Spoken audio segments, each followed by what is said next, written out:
नमस्कार, स्वागत है आप सबका हमारे खास कार्यक्रम देश देशांतर में। मैं हूं कवीन सचान। देश देशांतर में आज हम बात करने जा रहे हैं एक बेहद अहम मसले की। मसला है छात्रों का, उन युवा छात्रों का जो कि बोर्ड एग्जाम पास करने के बाद आगे अपना भविष्य बनाने के लिए कॉलेज में एडमिशन के लिए पहुंचता है और अपने लक्ष्य को हासिल करने के लिए सफ़र को चुनता है और उसको आगे बढ़ने में मदद के लिए क्या कुछ समाज, सरकारें या फिर एजुकेशन सिस्टम के पास है, उसकी तरफ देखता है।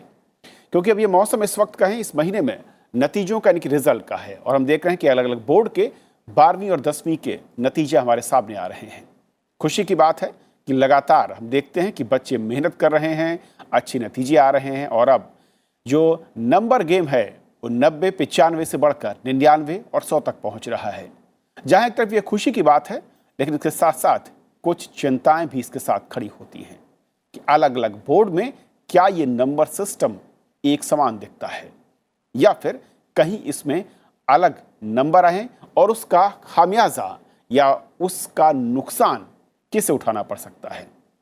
क्या हम अपने एजुकेशन सिस्टम में कुछ ऐसा बदलाव करने की तरफ बढ़ सकते हैं जिसके चलते देश में सभी बोर्ड एग्जाम देने वाले और या पास करने वाले बच्चों को समान अवसर के मौके हम दे सकें। इसी को समझने की कोशिश करेंगे अपने खास मेहमानों के जरिए। आज हमारे साथ 3 खास मेहमान स्टूडियो में हैं। प्रोफेसर अनीता रामपाल हैं, प्रोफेसर हैं आप department of education, Delhi university में। स्वागत है मैम आपका। हर्षित मिश्रा हमारे साथ हैं, नीति आयोग से आप डिप्टी एडवाइजर हैं एजुकेशन में। स्वागत है। और साथ ही साथ प्रोफेसर के अग्रवाल हैं, आप चेयरमैन हैं नेशनल बोर्ड ऑफ एक्रेडिटेशन से। सर स्वागत है। और साथ ही हमारे साथ होंगे professor Rana Singh, vice chancellor Sanskrit university Mathura से। लेकिन शुरुआत में करना चाहूँगा अनीता जी आपसे, जब नतीजों का ये मौसम मैं कहूँ और महीना जिस तरीके से है, खुशी की बात है, लेकिन जब इन नतीजों के बाद यही छात्र अलग अलग बोर्ड के हम एक साथ देखते हैं तो किस तरीके की चिंता खड़ी होती है उनको मौक़ों को लेकर, उनके प्रवेश को लेकर या वो जो लक्ष्य हासिल करना चाहते हैं उनके सफ़र की शुरुआत को लेकर? चिंताएं बहुत है और दरअसल हर साल अब ये चर्चा होती है जब रिज़ल्ट निकलते हैं, पर हमें लगता है शिक्षा में काम करते हुए कि हालत कुछ ज़्यादा ख़राब होती जा रही है।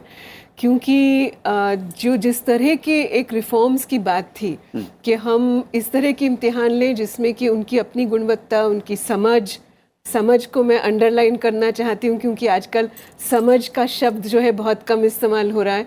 वो सिर्फ आउटकम्स या सिर्फ क्रैक करना, वो जो एग्ज़ाम है उसको क्रैक कर लेना, वहाँ तक सीमित है। सारा जो सिस्टम है उसमें लगा रहता है और छात्र छात्राएं भी उसी उलझन में फंसे रहते हैं। तो उसकी समझ हो और उसमें पूरी तरह से उसको एक अवसर मिले जिसमें उस समझ को अभिव्यक्त कर सकें। ये ना हो कि सिर्फ उनको वो कीवर्ड्स बस वही दोहराने हैं जो कि एक मॉडल आंसर है और उस कीवर्ड के आधार पर उनको मशीन की तरह उनको नंबर मिल जाएंगे, क्योंकि वो घातक है। एक तो जो इतने साल आप सीख के आए हैं, जो स्कूल में आप करके आए हैं, उसका केवल इन नंबरों में एक आंका जाना अपने में एक बहुत सीमित चीज़ है। और दूसरा, जब आप यूनिवर्सिटी जाते हैं, जैसे हमारे पास आते हैं स्टूडेंट्स, तो बहुत हद तक काफ़ी इस असमंजस में होते हैं कि 99-100% मार्क्स लेके भी उस विषय के बारे में बहुत गहराई की समझ नहीं है और ये फीलिंग हो जाती है कि हमको तो बहुत कुछ जानते थे और अब हमको जूझना पड़ रहा है और कई बार काफ़ी मुश्किल भी लगता है। तो मुझे लगता है इसलिए हम बहुत सालों से बात कर रहे हैं कि रिफॉर्म की ज़रूरत है जिसमें एक ऑथेंटिक असेसमेंट हो।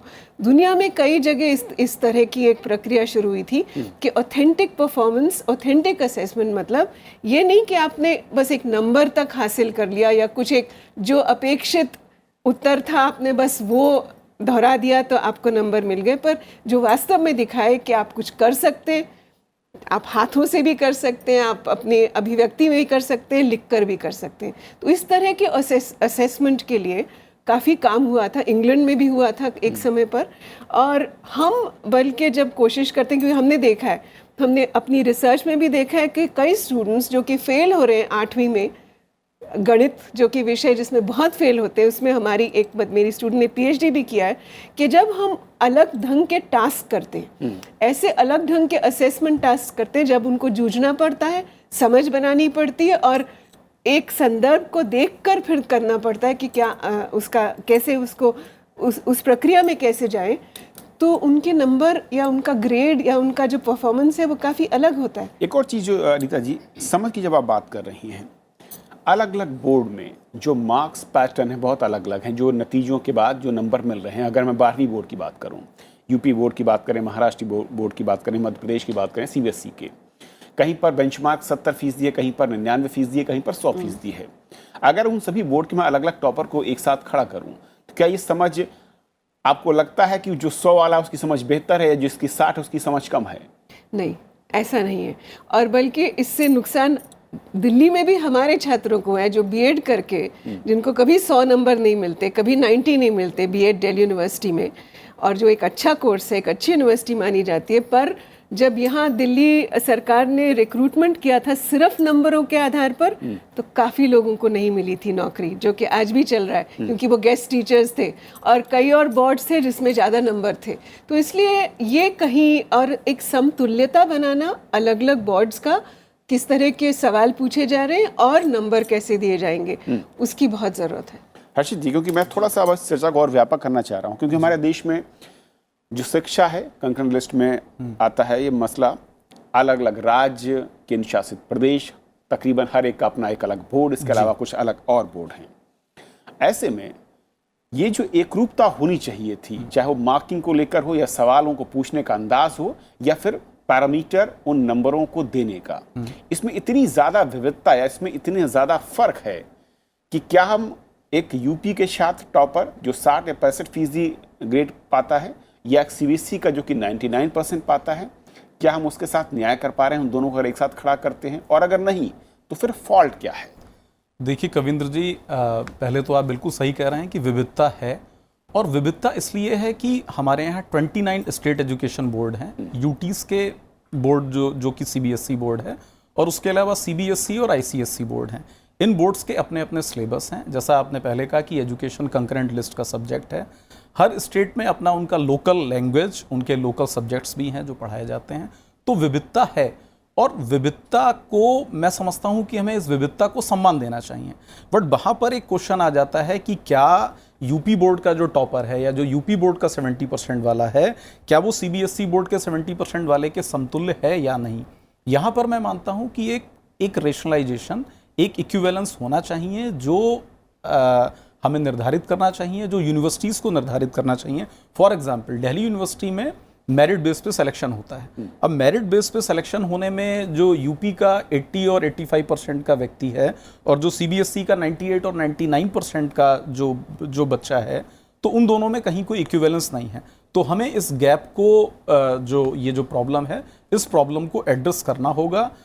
हम यदि इस प्रॉब्लम को एड्रेस नहीं करते हैं तो कहीं ना कहीं हम उन बच्चों के साथ और उन बोर्ड्स के साथ अन्याय कर रहे हैं जो सो कॉल्ड लिबरल मार्किंग नहीं करते हैं। ये जो हम जिस चर्चा में बैठे हैं, इस चर्चा का जो प्रादुर्भाव है, ये वहाँ से हुआ है कि जब लिबरल मार्किंग स्टार्ट हुई है, जब लिबरल इवेल्युएशन स्टार्ट हुआ है।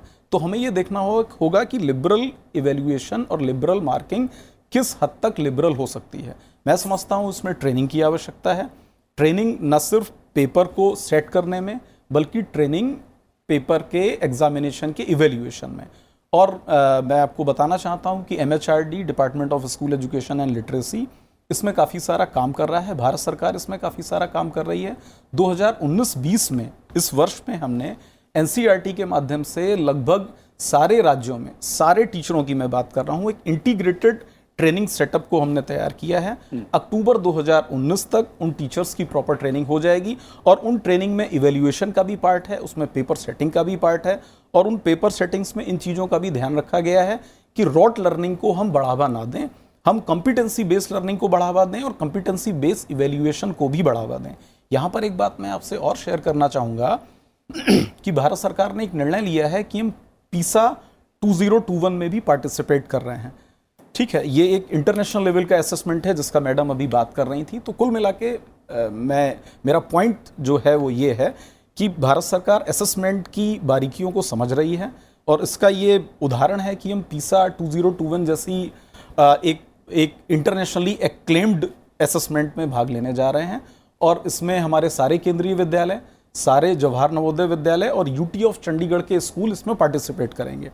तो गवर्नमेंट इस बारे में सोच रही है, इसमें हम तैयारी कर रहे हैं, और मैं तो यहाँ पर लाखों लाख बच्चे। लेकिन अर्षित जी, सवाल वहीं पर फिर आएगा कि एक आप अगर किसी एक बोर्ड या किसी एक संस्थान, मैं कहूँ जैसे केंद्रीय विद्यालय हैं, आप उनको एट पार पर ले जाने की कोशिश कर रहे हैं जी, लेकिन जो दूसरे राज्य हैं, अलग अलग राज्य है, वहाँ का जो सिस्टम है अगर उसको फॉलो नहीं कर पा रहा है या इम्प्लीमेंट नहीं करता है, तो जो डिफरेंस है, जो खाई है, वो लगातार बढ़ती जा रही है। इसका खामियाजा छात्रों को भुगतना पड़ा। मैं इसको थोड़ा सा और आगे ले जाऊंगा। अग्रवाल सर, जब लिबरल मार्किंग की बात हो रही है, देखिए बच्चे मेहनत कर रहे हैं, अलग अलग कोई भी बोर्ड हो, वो पूरा पढ़ाई में लगा रहे हैं, लेकिन हम जहाँ पर उनको खड़ा करना चाहते हैं बोर्ड एग्जाम के बाद, क्या वो उस सफर की शुरुआत या मंजिल हासिल करने के लिए सब इक्वल लाइन पर खड़े हैं या फिर अलग अलग? अगर अलग अलग खड़े हैं तो फिर दोषी कौन है और किस तरीके से इसको बदलने की जरूरत है? कविंदर जी, ये समस्या जो है ये कोई नई समस्या नहीं है, हर साल थोड़ी बढ़ती जा रही है, वो अलग बात है। ये समस्या बहुत पुरानी है कि अलग अलग बोर्ड्स का स्टैंडर्ड अलग अलग रहा। इसमें बहुत से प्रयास हुए, कुछ प्रयास ये भी हुए जो आपने हिंट किया कि रैशनलाइजेशन ऑफ मार्क्स, कि एक बोर्ड के मार्क्स को दूसरे बोर्ड के मार्क्स से कुछ स्केलिंग करके रैशनलाइज कर लिया जाए, लेकिन वो फिर कोर्ट्स में भी मामले गए, और ये क्योंकि एग्जैक्ट नॉर्मलाइजेशन ऑल्सो एक बहुत पेचीदा सवाल अपने आप में है, तो वो सफल नहीं हुआ। इसका शॉर्टकट ये निकाला गया कि हम हर एग्ज़ाम के लिए एंट्रेंस टेस्ट करेंगे नॉर्मलाइजेशन फैक्टर में लेते हुए, लेकिन वो एक सोल्यूशन किसी हद तक हो सकता है। पहली बात तो ये है कि सारे विश्वविद्यालयों में सारे एडमिशन एंट्रेंस टेस्ट के बेस पे नहीं होते, कहीं पर मेरिट भी है, मेरिट पे है, और वो ठीक भी है। दूसरा ये है कि यदि हमने अपने बोर्ड्स के बाद हर चीज़ के लिए एंट्रेंस करना है, तो एक तरह से हम अपने बोर्ड की क्रेडिबिलिटी को भी क्वेश्चन कर रहे हैं, तो वो भी हमें ध्यान में रखना पड़ेगा। तीसरा ये भी देखना पड़ेगा कि जब हम बच्चे को 100 में से 100 या 100 में से 99 मार्क्स देते हैं तो बड़ा अच्छा लगता है, घर वालों को भी, सबको सोसाइटी में अच्छा लगता है, बहुत अच्छा, लेकिन क्या वो बच्चा 100%, which in a way means there is no further scope for improvement, और उसको हम हायर एजुकेशन में जब लाते हैं फिर हम देखते हैं कि रिजल्ट 50% आता है, 52% आता है। यदि मैं सारे बच्चे 95% से ज़्यादा वाले एडमिट करता हूं और फिर हायर एजुकेशन में क्लास का रिजल्ट 50% आता है, तो वो इटसेल्फ स्पीक्स फॉर कि कहीं ना कहीं तो गड़बड़ है। तो इसलिए गड़बड़ तो इसमें है। करना क्या है, वो एक बहुत गंभीर समस्या है, क्योंकि कंकरेंट लिस्ट है, अलग अलग बोर्ड्स हैं, और कई बार राजनीतिक एंगल भी आ जाते हैं, अलग अलग पार्टीज़ की सरकार होती हैं। तो इसमें हमें बहुत ज़्यादा यूनिफॉर्मिटी लाने की बजाय कहीं ना कहीं हमें रैशनलाइजेशन की तरफ जाना पड़ेगा। एक प्रॉपर टास्क फोर्स जो इस चीज़ को मे बी 6 महीने साल स्टडी करे। मेथड्स होते हैं इसके, जैसे यूपी बोर्ड के टॉपर से हम सीबीएसई का पेपर सॉल्व करवाएं और फिर देखें उसके कितने मार्क्स आते हैं, इसी तरह से वाइस वर्सा। तो ऐसे कुछ एफर्ट्स करके, टास्क फोर्स करके कुछ ये चीज़ें सुनिश्चित करें कि सेम लेवल के बच्चे को ऑलमोस्ट हर बोर्ड में ऑलमोस्ट सेम नंबर मिलेंगे। 5-7% तो फ़र्क रहेगा, लेकिन इतना ज़्यादा फ़र्क ना रहे। और वैसे भी आज हम ये एजुकेशन में बात करते हैं कि मल्टीपल स्किल्स होनी चाहिए, बल्कि सारा विश्व इस तरफ जा रहा है कि single skill is no good. You must have multiple skills. Then we must have methods also to test multiple skills. Right, sir. हमारे यहाँ ये जो particularly ये जो एंट्रेंस टेस्ट वगैरह हो रहे हैं या टेस्ट हो रहे हैं, ये इतने मेमोरी फिक्स होते जा रहे हैं, तो एक तरफ तो हमारा सारा वर्ड कॉग्निटिव डोमेन के हायर एंड्स पे जा रहा है कि भाई स्टूडेंट्स को एनालिसिस की प्रैक्टिस होनी चाहिए, सिंथेसिस की प्रैक्टिस होनी चाहिए, डिज़ाइन की प्रैक्टिस। दूसरी तरफ एग्जाम मेमोरी पे फोकस होता जा रहा है, तो ये डाइकोटमी पे भी हमें ध्यान देना पड़ेगा। हमारे साथ प्रोफेसर राणा सिंह है, वाइस चांसलर हैं संस्कृत यूनिवर्सिटी मथुरा से। राणा सिंह जी, जिस तरीके से हम अलग अलग बोर्ड को देखते हैं, वहाँ के नंबरिंग सिस्टम को, पास होने वाले बोर्ड एग्जाम को पास करने वाले छात्रों के नंबर्स को देखते हैं, तो ऐसा लगता है, और जो तमाम पैनलिस्ट ये मानते भी हैं कि एक समान मौका नहीं मिल पाता है जब हम हायर एजुकेशन की तरफ उनको बढ़ते हुए देखते हैं। इसमें कितनी सच्चाई है, और इसको अगर बदला जाए, बदलने की कोशिश हो, तो फिर विकल्प क्या है? क्योंकि आप अगर मेरिट बनाते हैं तो एक बोर्ड में 95% वाले बहुत ज़्यादा हैं, किसी एक बोर्ड में सिर्फ 65% वाले ज़्यादा हैं, तो आप उसके मौके भी छीन रहे हैं।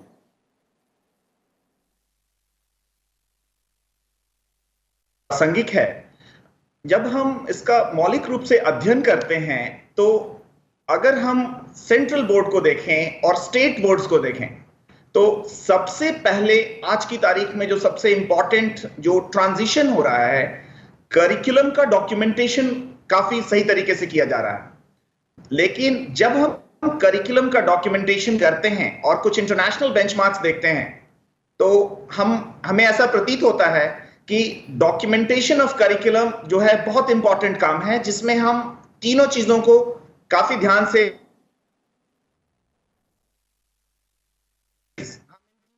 शायद उनका संपर्क इस वक्त से टूट गया है। अनीता, यही मेरा सवाल कि अब हम जब देश की विविधता की बात करते हैं, अलग अलग बोर्ड की हम परोकारी करते हैं, लेकिन फिर उन छात्रों का क्या जो अलग अलग बोर्ड से पास होकर या टॉप करके पहुंचते हैं, क्योंकि उनके पास एक समान मौके नहीं हैं।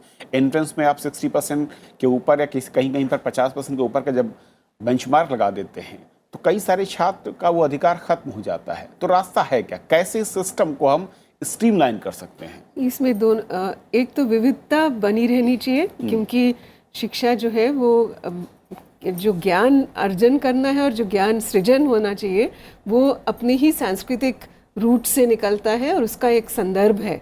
वो जितना हम उसको यूनिफाई करेंगे उतना हम और उसको लिमिट भी करेंगे। तो वो रखते हुए कि किस तरह नॉलेज कंस्ट्रक्शन हो बच्चों का, स्टूडेंट्स का, छात्रों का, बच्चे नहीं है वो इस उम्र तक, पर तो ये सिस्टम की जिम्मेदारी है कि एक वो उसकी समझ का और उसके नॉलेज कंस्ट्रक्शन का कैसे आंकलन करे, और दूसरा कि वो समतुल्यता कैसे बनाए। दोनों अलग चीज़ें हैं, क्योंकि केवल नंबरों की बात नहीं है, उसके मूल प्रारूप की भी बात है। किस तरह के सवाल है, क्या कराया जा रहा है और फिर कैसे आंका जा रहा है और फिर कितने नंबर दिए जा रहे हैं। तो इन सब चीज़ों में एक ओवरऑल जो एक समिति हो जिसने, क्योंकि ये सिर्फ एग्जाम नहीं है, ये टीचिंग से रिलेटेड है। पूरे क्लासरूम पेडागॉजी इंटरेक्शन, पूरे जो क्लास में जो भी हो रहा है, कैसे हो रहा है, उससे रिलेटेड है।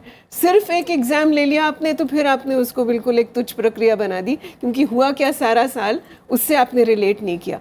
तो ये जो रिफॉर्म्स हैं, करिकुलम रिफॉर्म्स, करिकुलम में सब कुछ आता है, सिलेबस, टेक्स्ट बुक, कैसे पढ़ाया जाए, कैसे आंका जाए और क्या क्या गतिविधियां हो, और फिर उन गतिविधियों का या उस समझ को कैसे आंका जाए। तो ये पूरी एक प्रक्रिया होने की ज़रूरत है जिसमें सब बोर्ड्स मिलकर भी काम करें और फिर आखिर में उसकी समतुल्यता बनाए रखें। ओके, अग्रवाल साहब, एक और जो इस पर सुझाव आता है कि जिस तरीके से हमने इंजीनियरिंग या medical entrance exam all over India एक किया और उसके बाद आपने कॉमन सीटों को डिवाइड कर दिया, क्या 12वीं के बोर्ड एग्ज़ाम के बाद कुछ इसी तरह के कॉमन एंट्रेंस या कॉमन बोर्ड या कॉमन परीक्षा की बात हम कर सकते हैं, ताकि जो मौका है वो बराबरी का हर राज्य के छात्र को मिले, भले ही उसकी परसेंटेज किसी राज्य के बोर्ड की वजह से, नंबरिंग या कोई भी रीज़न हो सकता है, कम या ज़्यादा रहे हों? इसके प्रोज एंड कॉन्स दोनों हैं। एक तो बच्चों को हम कितने एग्ज़ाम दिलवाएं वो भी एक सब्जेक्ट है। पहले वो बोर्ड का एग्ज़ाम दे, फिर वो कॉमन एग्ज़ाम दे। दूसरी बात इसमें ये आती है कि जैसा अनीता जी ने कहा कि एजुकेशन में बहुत ज़्यादा यूनिफॉर्मिटी लाना अपने आप में एक गलत स्टेप है। हमें तो हमें सेम नहीं करना है, सिमिलर स्टैंडर्ड करना है। तो हमें ये देखना है कि इस लेवल का बच्चा और यूपी बोर्ड का और इस लेवल का बच्चा सीबीएसई का वो ऑलमोस्ट सिमिलर अंक पाएँ। ये नहीं कि वो एग्जैक्टली सेम ही पढ़ें, क्योंकि यदि सारे सेम ही पढ़ेंगे तो वो अपने आप में एक समस्या है, जिसे हम डेमोग्राफिक चीज़ें छोड़ देंगे, लोकल कल्चर छोड़ देंगे, लोकल डायलेक्ट छोड़ देंगे, लोकल लैंग्वेजेस छोड़ देंगे, जो किसी हद तक अब आ चुका है। बल्कि उसको हमें रिवर्स करना है, क्योंकि ये आपको ध्यान होगा कि हम जब मार्क्स से ग्रेड्स पे गए थे, एक यही फिलॉसफी थी कि मैथमेटिक्स में तो 100 आ जाते थे, इंग्लिश में तो 100 आते नहीं थे। तो इंग्लिश में तो कई बार दिल्ली यूनिवर्सिटी में या पंजाब यूनिवर्सिटी जो अच्छी यूनिवर्सिटी है, मैं यहाँ तक हुआ है कि first position second division, right, मतलब 60 भी नहीं आ पाते थे टॉपर के भी। तो इसलिए हम ग्रेड सिस्टम में गए कि कम से कम A for mathematics and A for English is the same. तो इस तरह से हमें कोई तरीके निकालने पड़ेंगे। ये बहुत सिंपल सोल्यूशन नहीं होगा, बहुत पेचीदा प्रॉब्लम है, लेकिन हमें सोल्यूशन जरूर निकालने पड़ेंगे जिसमें हम comparative effort and comparative evaluation बराबर कर सकें। सेम एफर्ट नहीं, सेम सब्जेक्ट नहीं, सेम सिलेबस नहीं, comparative effort and comparative evaluation को। राणा सिंह जी, आपके नज़रिए से क्या एक रास्ता बेहतर हो सकता है कि अलग अलग बोर्ड में तमाम छात्र एक ही पैरामीटर पर हों और आगे के जो मौके हैं उन सबको बराबर मिलें? रास्ता क्या हो सकता है? मेरे थॉट प्रोसेस से एक सबसे इंपॉर्टेंट एस्पेक्ट हो सकता है कि जब हम करिकुलम का डॉक्यूमेंटेशन करें और पेडागोजी का डॉक्यूमेंटेशन करें और आउटकम्स का डॉक्यूमेंटेशन करें। एक छोटा एग्जांपल लूंगा मैं यूनाइटेड अरब एमिरेट्स का। उन्होंने नेशनल क्वालिफिकेशंस फ्रेमवर्क बनाया और उसमें हर लेवल के एग्जाम्स का उन्होंने डॉक्यूमेंटेशन कर दिया तीनों पार्ट में, नॉलेज, स्किल्स और कॉम्पिटेंसीज और एस्पेक्ट्स ऑफ कॉम्पिटेंस। तो जब हम डॉक्यूमेंट कर देते हैं करिकुलम का और आउटकम्स कॉमन है हर बोर्ड में, तो जब हम उसका एग्जाम लेते हैं, जैसे अगर हम ऑब्जेक्टिव टेस्ट के कंपोनेंट की बात करते हैं तो इंटरनेशनली कल्चर है, हम डिफिकल्टी इंडेक्स कैलकुलेट करते हैं, point by serial coefficient calculate करते हैं ताकि हमें अंदाज लगता है कि हम जो क्वेश्चन पूछ रहे हैं उसकी डिफिकल्टी अक्रॉस द स्टेट और अक्रॉस द कंट्री सेम हो।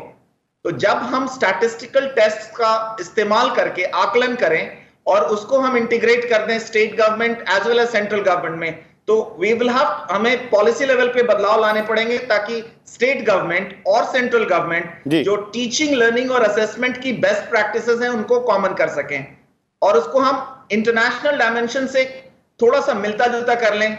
इंडिया में जब हम रोट लर्निंग की बात करते हैं, काफी अभी भी याददाश्त पे ज्यादा जोर दिया जा रहा है और यूरोप पूरा जो है लर्निंग बाय एग्जांपल्स पे ध्यान दिया जा रहा है यूरोप में।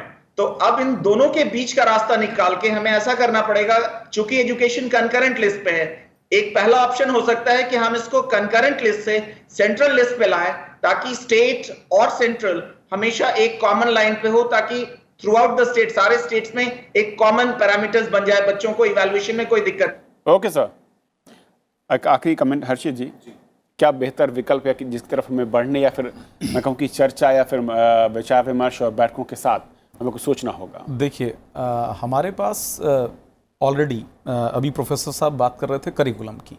हमारे पास NCF 2005 नेशनल करिकुलम फ्रेमवर्क 2005 एक बहुत अच्छा डॉक्यूमेंट है, एक बहुत विशद डॉक्यूमेंट है जो बात करता है कि देश में आप मैक्सिमम रूप से एक करिकुलम रखें। स्टेट गवर्नमेंट को उसमें लिबर्टी है कि वो अपना लोकल बेसिस पे, लोकल कल्चर, लोकल लैंग्वेज के बेसिस पे अपना करिकुलम चेंज कर सकते हैं।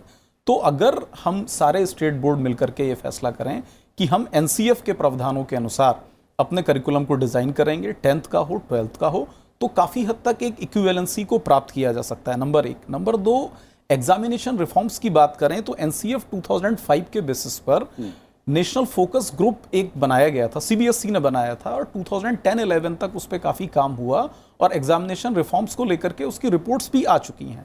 तो अब मुझे लगता है कि समय की मांग है कि हमें उन बेसिस पर एग्जामिनेशन रिफॉर्म्स पर आगे बढ़ना होगा। यहाँ पर मैं एक बात कहूँगा, जो आप एक कॉमन मेडिकल एग्जाम की बात कर रहे हैं तो उसके प्रोज एंड कॉन्स दोनों हैं। मैं अग्रवाल साहब से सहमत हूँ कि कॉमन मेडिकल एग्जाम्स के बाद हमारे कुछ राज्यों की तरफ से, उनका मैं नाम नहीं लूँगा, ये वहाँ से ये बात उठी है कि भाई हमारे कम बच्चे सेलेक्ट हो रहे हैं। तो हमें इन चीज़ों को भी देखना होगा कि हम उसमें एक प्रॉपर एक समतुल्यता भी बना करके रखें अगर ऐसा कुछ हो। ओके, बहुत शुक्रिया आप चारों मेहमानों का हमारे साथ बेहद अहम चर्चा में शामिल होने के लिए और ये बताने के लिए कि असल में किस तरीके से जो बोर्ड पास करने वाले छात्र छात्राएं हैं उनके लिए आगे का सफ़र सभी बोर्ड के लिए आसान हो और एक समान हो। तो फिलहाल जितना ही, नमस्कार।